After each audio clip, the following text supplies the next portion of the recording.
Plain Talk Podcast. I'm Rob Port. Later in the program, we're going to have an interview with Kayleigh McEnany. She is a spokesperson for the Republican National Committee. The government is reopened for now. In a few weeks, if President Trump wants to close it again, I guess he can. He'll be able to do that. Who knows what's going to happen in this tumultuous political environment. But I had some questions for her, like, what did we accomplish? And if we're not going to get border funding, if we didn't get border funding, why reopen the government? If the government was worth shutting down over border funding, then how do you justify it reopening it without having accomplished anything? You know, what was the point? There was a CBO report out saying that the government shutdown, was probably going to cost the economy about $3 billion. There was all sorts of uncertainty, locally, nationally, when the federal government shut down, like it or not, a lot of aspects of our lives, a lot of aspects of our economy run through the federal government. So what was the point? Anyway, we talk about all that a little bit later in the program.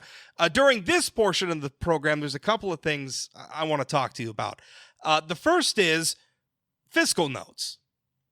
Now, do you know what a fiscal note is? Essentially what it is, if you follow legislation, and when I'm talking about legislation, I'm not just talking about in the legislature. We do this for ballot measures as well. But essentially what it is it's a document, a report, if you will, that government agencies come up with. And what they do is they look at a proposed bill, like a bill that's proposed in the legislature or a ballot measure that's going to be on the ballot for voters to vote on. And what they do is they say, okay, well, these are all the things that the bill will require us to do as a state agency. And this is our estimate of what that's going to cost us. So, for instance, I don't know, if we had an initiated measure to require that all law enforcement departments in the state of North Dakota, all law enforcement officers have to wear body cams. Well, then, the different law enforcement agencies would get together and they would say, well, we estimate that it would cost us this much money to purchase the equipment, and we estimate that it would cost us this much money, to gather the video and store the video, and we might have to hire a few extra employees to handle it all.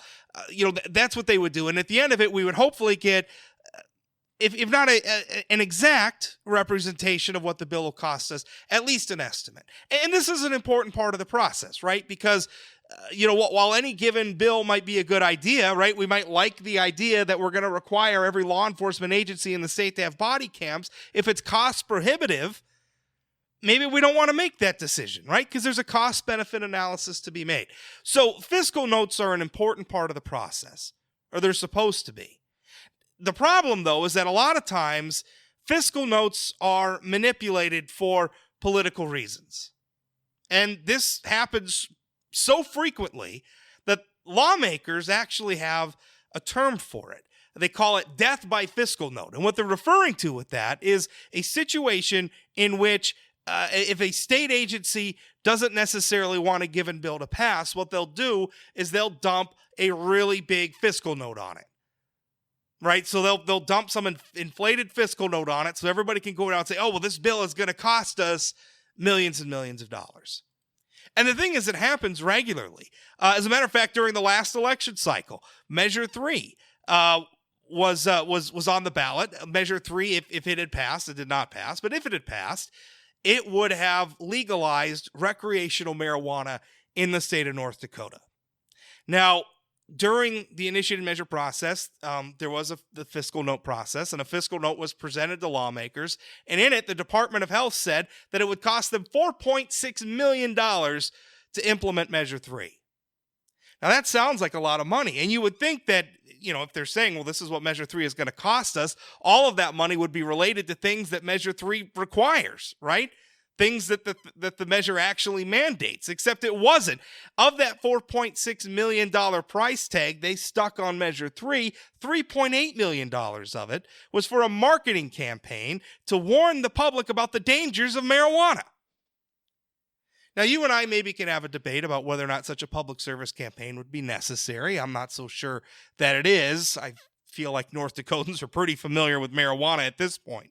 There's already a lot of messaging about marijuana out there. Do we really need a public service campaign? to tell us all about what marijuana is and what its dangers are? I kind of feel like we don't. But even supposing for a moment, I will stipulate for a moment to the idea that such a fiscal, or excuse me, that such a marketing campaign might be necessary.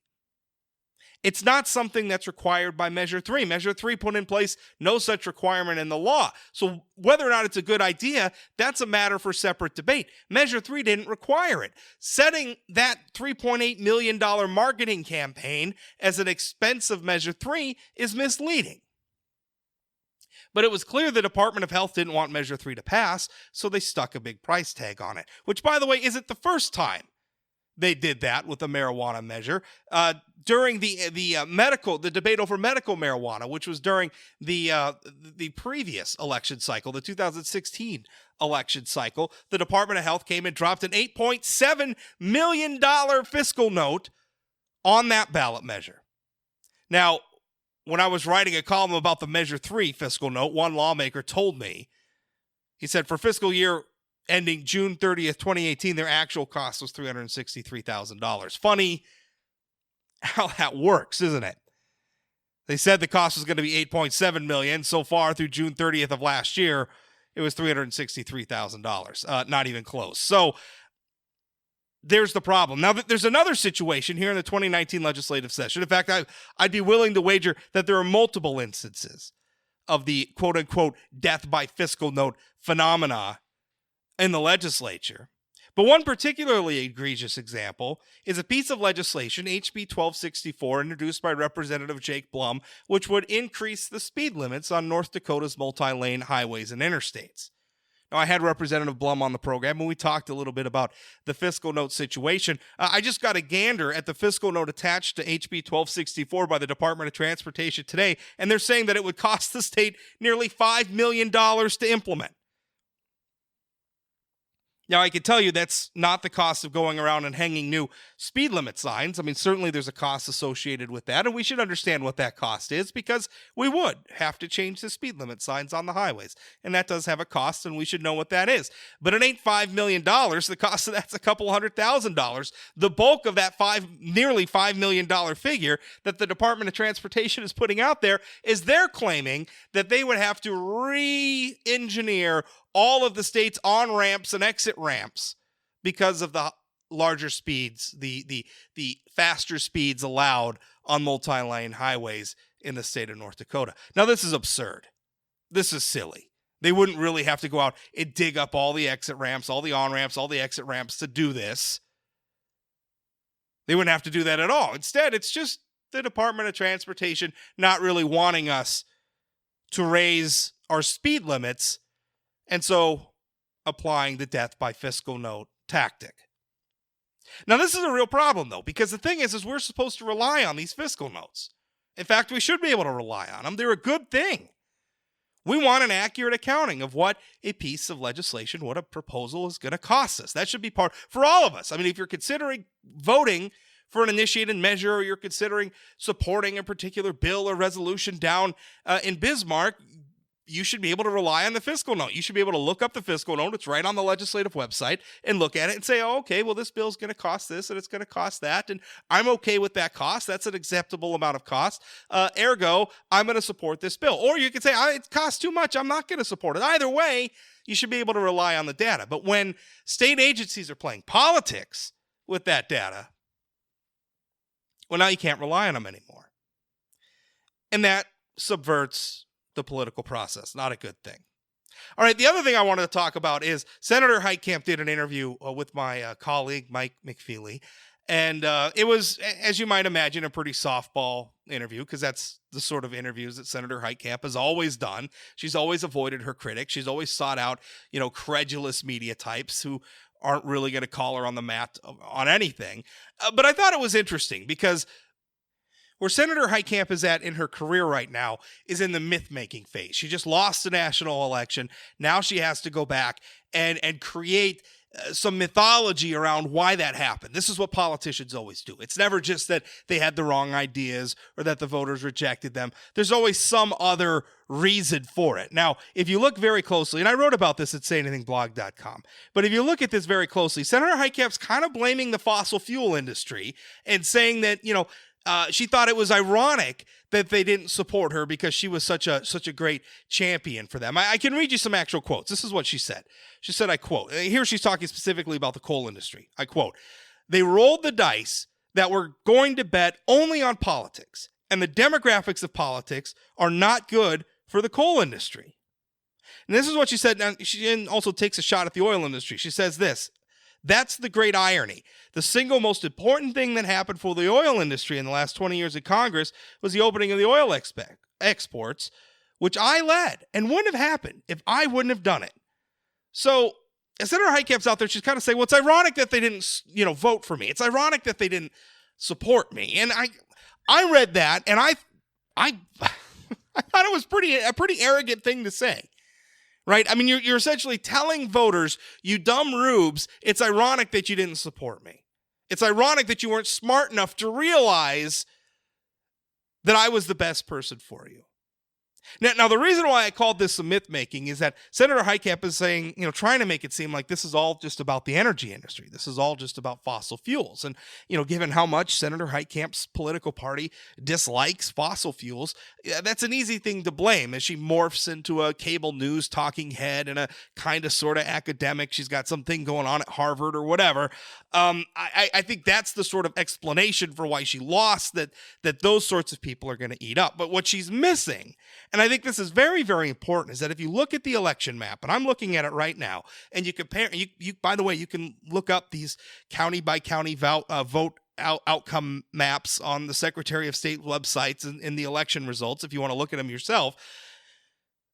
But if you look at the 2012 map, you have, Senator Heitkamp winning in eastern North Dakota almost as far west as Rugby, North Dakota. And in fact, even winning some blue counties even further west than that. You flash forward to 2008, though, and Senator Heitkamp lost a lot of those eastern rural counties. Now, these are not energy counties, right? Rural eastern North Dakota, I'm talking about like Eddy County, Foster County, Stutzman County, Lemoore County, Dickey County, Ramsey County, Towner County.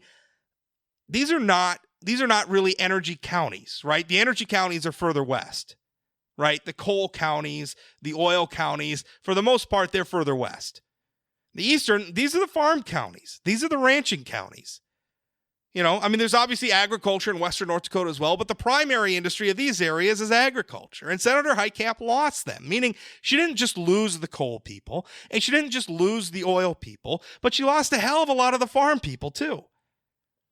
But that's a part of the narrative of the 2018 election that Senator Heitkamp, I think, kind of wants to gloss over because it's not convenient for her narrative, which again, I think she's kind of dangling out the coal industry. I think she's kind of dangling out the oil industry as these bête noirs for the American left, right? Because that's her core audience anymore. She doesn't have to worry. I don't think Senator Heitkamp's ever running for political office again. I've heard, a lot of people out there saying that she might run for governor one of these days. I doubt it. I don't think that's going to happen. I think at this point, Senator Heitkamp's going to try to play, elder statesman. I think she's going to get on a lot of boards of a lot of groups, and she's going to, kind of take shots, where she wants, and she's going to gratify her ego by being on cable news. I think that's the route she's going to go at this point. I don't think she's ever putting herself on a ballot again. And frankly, at this point, I don't think she can ever win an election in North Dakota again. I just don't. But to the extent that, Senator Heitkamp still has a constituency that she still has to serve, right? Even, if she's going to be on the boards, if she's going to be this cable news talking head, all these other things, she's still going to have something of a constituency, something of a fan base now, if you will. And that fan base, that left of center fan base, is going to eat up the idea that it was evil big oil and evil big coal, that despite her best efforts to be a reasonable person with them, despite her best efforts to work with them, turn their backs on her anyway. That's a very self-serving narrative for Senator Heitkamp. Now, I don't think it's the truth, and I do think it's fair to say that the coal industry, the oil industry did perhaps to some extent turn their backs on Senator Heitkamp. I think that calculation probably makes sense for however friendly Senator Heitkamp might be to coal interest, to oil interest. The truth is she belongs to a political party that nationally hates oil and hates coal. Remember back earlier in the 2018 election cycle when the Democratic National Committee announced that they weren't ever going to take fossil fuel contributions again? And they ultimately backtracked on that. But, that's where they're at as a political party. And frankly, I think, I think the oil industry, I think the coal industry folks, I think people who are concerned about those industries, I think what they looked at is the fact that Senator Heitkamp belongs to a political party, that if she got elected, she would be a vote towards a majority in the Senate for a political party that hates those industries. However friendly Senator Heitkamp may have been to those industries as an individual, there's no changing the fact that she's a vote towards control of the United States Senate by a political party that hates those industries. And frankly, I think agriculture is kind of the same way. Senator Heitkamp's not talking about it, because talking that way, big oil and king coal, they're evil. It's a little hard to develop that narrative around farmers. And so Senator Heitkamp just leaves them out, but farmers turn their back on her as well, as we could see from the election results map. Farmers turn their backs on Senator Heitkamp. And again, I think it was the same calculation. For the most part, Senator Heitkamp's political party has turned their back on rural America. Not just for energy, not just oil, not just coal, but agriculture too. And I think Democrats don't talk. It doesn't get as much play. It doesn't get talked about as much because farmers aren't, I guess, as politically fraught a group of people as again, big oil and king coal. But it's the truth. But anyway, I think going forward, there's going to be a lot of this mythologizing, Senator Heitkamp trying to, manufacture her own, sort of self-serving narrative about why she lost in 2018. And I think it's incumbent on us to look at it, and maybe some of it's true. Maybe she'll be candid about some of it. But I have a feeling a lot of it's going to be self-serving because that's what all these politicians do. Republicans, Democrats, they all do it. That's it. Our interview straight ahead.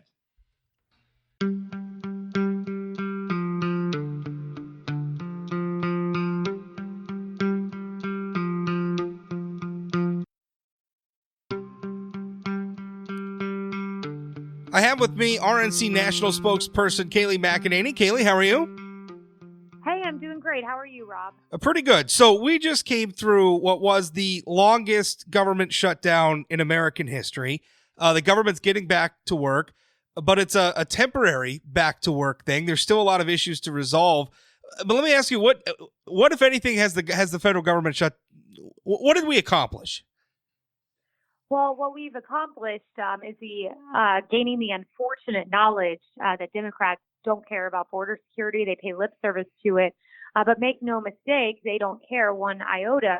If they did, they would have worked with the president. The president was smart. He was fair. He was reasonable, even-handed when he said, I'll exchange DACA temporary relief for the border wall funding. And Nancy Pelosi and Democrats said no. They say walls are immoral. They say they don't work. Never mind the numbers show that they do work. Never mind the fact that there's several miles, hundreds of miles of existing barriers that Democrats, I guess, didn't think immoral at the time they voted for those. So we learned that Democrats don't have much logic when it comes to border security, and they certainly don't have much passion or care for it. Well, why? When it comes to a shutdown, it always takes two to tango, right? I mean, it's a fundamentally it's two sides not agreeing. They can't get to a majority on an issue. Neither side's going to budge. Therefore, the needed legislation doesn't pass. The government shuts down. So it's always easy for one side or the other side to say, well, it's the other side's fault. But why reopen the government? I mean, if we went so far as to say, listen, this is worth shutting the government down over. We need to get funding for border security. We need to get funding for the wall. Why reopen the government? Because the president understands that he has an ultimate power that has been delegated to him by Congress, the national emergency power that basically opens up something like 50 or 53 odd powers to him that wouldn't otherwise be available. He knows that he has this as a last option. There might be other routes as well.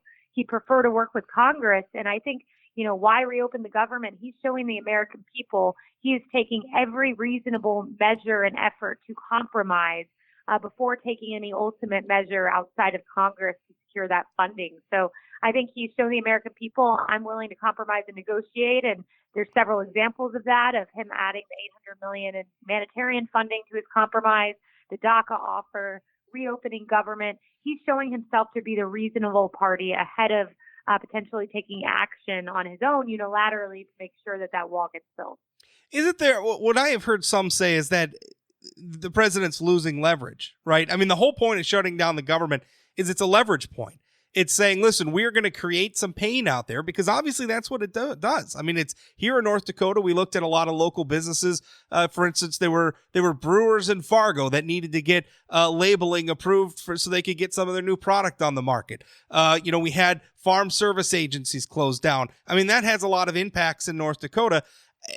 Setting aside, some of the moral grandstanding and everything on the government shutdown, the whole point of it is to create pain. And to create pain in order to force the other side to give in. If we reopen the government, isn't he giving up leverage? Well, I think first, let me just say this. I think it's the Democrats who created pain. It was the president who said, hey, I'm going to take every single measure available to me, every single step available to me to ensure that there is as little pain as possible, which is why he stepped up, made sure the Coast Guard got paid, stepped up, made sure there was a way to get tax refunds sent out. He continually tried to minimize the pain. Democrats, on the other hand, there were two pieces of legislation that would have paid federal workers immediately, not back pay, but immediately. Those were voted down by Democrats. So there is one party creating pain. It was the left. But what I would say is, reopening the government, this is a reasonable step. It's only 3 weeks. If the president wants to re-shut down the government, he can, but I think this gives him an opportunity to call Nancy Pelosi's bluff. She said, hey, if you reopen the government, I'll work on border security with you. Well, now we're going to see if that's just her word and if the word becomes action. Well, what at this point, what does border security look like? I mean, obviously the wall has become the big symbolic thing. And obviously President Trump campaigned on that. And there's a lot of voters out there who feel that that's important. But border security can mean a lot of things. I mean, there's a lot of different ways in which we can spend money to make the borders more secure. So what does a package like that look like to avoid another shutdown? Well, it has to have a southern barrier. We know that to be the case. The president has said it, and he's right about that. You look at the 4 areas like Yuma and San Diego, where we do have barrier structures, and illegal immigration has come down by about 90%. So they do work. Barriers work, and we must have a barrier. The president, the letter his OMB director, Office of Management and Budget, sent outlining his proposal also included money for more border patrol, for technology, but it has to be in concert with a barrier because without a barrier, you don't have border security. So he's put together a very comprehensive package. It includes a lot of what Democrats have asked for too, like $5.7 billion for detention beds. There are a lot of reasonable proposals in here, but border security doesn't happen without a southern barrier, and the president is unmistakable about that. The cost, we've seen a report from the CBO, Congressional Budget Office, about the cost of the shutdown. Now, they said that the economy lost about $11 billion during the shutdown, but they did, tempering that. They did say that we'll gain back about $8 billion as the government reopens. But, I mean, that still leaves, at least according to this estimate, about a $3 billion cost to the economy. That ain't chicken feed. How do we account for that? Well, look, President Reagan, who I think we can all agree was a pretty fantastic president, he had 8 government shutdowns, and the government shutdown comes and goes. But as long as you're standing on the bedrock of free market principles, of low taxes, of deregulation, the economy will thrive as it did in the 80s, as it's doing now. This is an economy like we haven't seen in a very long time, and it's thanks to President Trump. So as much as no one wants to see a government shutdown, no one wants to see any loss to revenue, this was something worth standing on, securing our border. And ultimately, this economy is strong and will continue to be strong because we have a president who's implementing free market policies that work. You mentioned some of the ways in which President Trump has tried to compromise with Democrats, and I agree. I in fact, I remember back before the government shutdown, before this one, when President Trump put on the table a compromise on DACA, which has obviously been a top priority for Democrats. President Trump was willing to move the needle on that in exchange for border wall funding. Democrats didn't go for it. Is there a point here at which Democrats are making the calculation that it doesn't matter if the government shuts down or not? President Trump and Republicans are going to get blamed for it anyway, so we can afford to just stick to our guns and never give in. That's exactly what Democrats were doing. Democrats were just counting on the fact that the American people would not blame them for this. That is exactly what they're counting on. It's a political calculation. It's not one that moves us forward in any way, shape, or form. And you just look at all of the reasonable deals the president put forward, and I named a few of them for you. Another example is saying, hey, you have a problem with concrete. You don't want the wall to be concrete. Well, we can move to steel slats. They're better anyway. There's multiple examples of the president taking steps towards Democrats, but Democrats just sat firmly in their original position, refused to compromise, refused to negotiate because they were counting on the fact that they would not get the blame. But I do think it backfired. You know, a poll came out today that showed because of this government shutdown and in the wake of it, the most unpopular politician now is Nancy Pelosi. She took a real ding to her favorability numbers because of this. So I think the American people took notice of the president being reasonable and Nancy Pelosi and Democrats being unreasonable. Here in North, again, the audience for this podcast is North Dakota, Minnesota, plains areas, agrarian areas, and in a lot of ways, Trump country. You know, particularly, I know that some of the urban areas of Minnesota are not so pro-Trump. Minnesota overall is not pro-Trump, but certainly the rural areas are. You know, people in rural America who, again, you know, during the shutdown, they're looking at some of the things, you know, their payments are maybe not coming out on time. You know, farm service agencies being closed down. And certainly when the government shuts down, that creates turmoil in our economy, that it creates uncertainty. For people who are watching, who supported President Trump in 2016 in rural America, who are watching all this unfold, why should they keep the faith? Well, President Trump, and make no mistake, he loves our farmers and they love him and the agricultural community. They have been great supporters of the president and he's fought for them. He's fought to get other countries to come into our market, to buy soybeans, to buy our domestic products, and to not prioritize goods coming from other countries, keep America first and put America first. And he's fought for our farmers. And part of fighting for our farmers is also fighting for America as a whole, the safety of this country, stopping the drugs pouring across our border. Every single state in the nation has been affected by the opioid crisis and heroin and these horrible drugs that have come across our border, not to mention the tens of thousands of criminals who have too.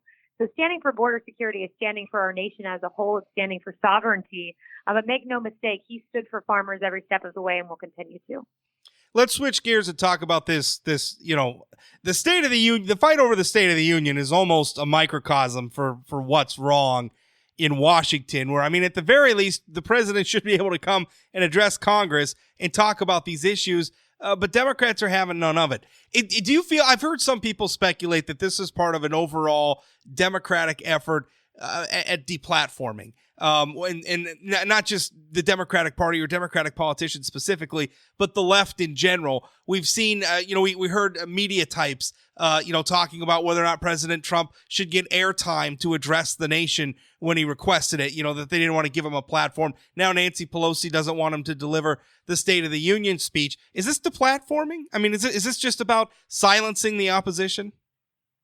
Oh, it definitely is. It's about silencing President Trump. His last State of the Union was very effective. And if you'll recall, there were, you know, American heroes in some cases, a widow who lost her husband overseas in our military fighting for our country. And in other cases, victims of some of the scourges our country faces. And, you know, what comes to mind is the poor mom and dad in tears over losing their child to MS-13, their little daughter. And it was very emotional. And I think it really showed the nation the kind of people that make up this country, the challenges they face. And President Trump was able to put a spotlight on some of the really big issues out there by having these men and women there positioned around the room. It was very effective. And the last thing Nancy Pelosi wants is another example of that, of the real human cost of illegal immigration. And I would believe that the president would go the similar route this year as he did with the State of the Union last year, which was very effective. So there's no doubt this is Nancy Pelosi wanting to deprive the president of an opportunity to speak to the American people. Now, the State of the Union traditionally is the president going, and certainly in recent decades, it's become very high profile. You know, the speech is broadcast live, and it's the president addressing the joint session of Congress. Now, the State of the Union report is required by the Constitution but there's no real dictate on what form that has to take. It doesn't have to be the president addressing a joint session of Congress. It doesn't have to be a speech at all. In fact, some presidents in the past have actually delivered the State of the Union address in writing. So for this president, who in a lot of ways has been very, very good at sort of circumventing the traditional gateways that exist between the public and the president, right? I mean, President Trump's use of Twitter is the most obvious example. His unique approach to the media being another example.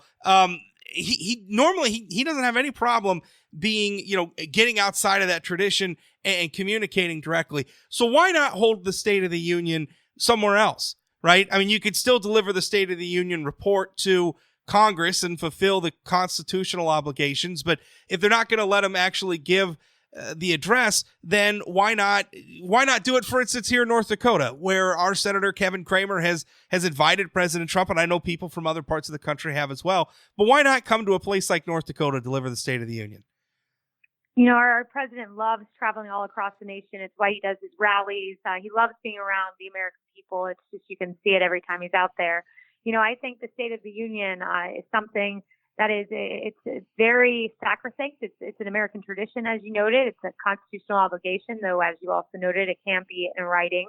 But it's something that we, as an American people, watch. We appreciate the tradition of both parties, of these elected representatives of the people coming together, having that moment of American solidarity in the House chamber. There's something very special about that tradition, and there's no reason that this president should be deprived of the ability to engage with that tradition that's been going on since Woodrow Wilson. I think, he wants to see it happen the way it always has, the American custom, the American way. And I think he'll have that opportunity. Reporting indicated that potentially next Tuesday it will happen. But, he does his rallies. He loves going around the country, and I'm sure he'll be back in your neck of the woods pretty soon. Well, we hope so. Kayleigh, thanks for your time.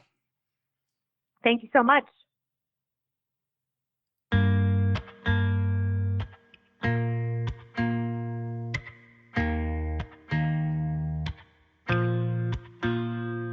That's it for today's episode of the Plain Talk Podcast. Remember, new episodes post Monday through Friday, right away in the morning. So if you want to listen as you're brushing your teeth, you want to listen in the afternoon, that's the great thing about podcasts. You can listen when you want to listen.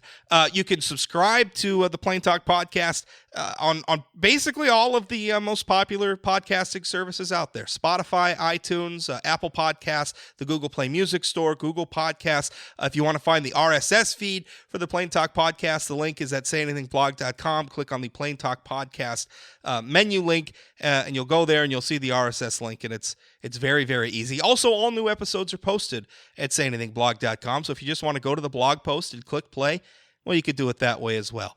Thanks for listening. We'll talk again.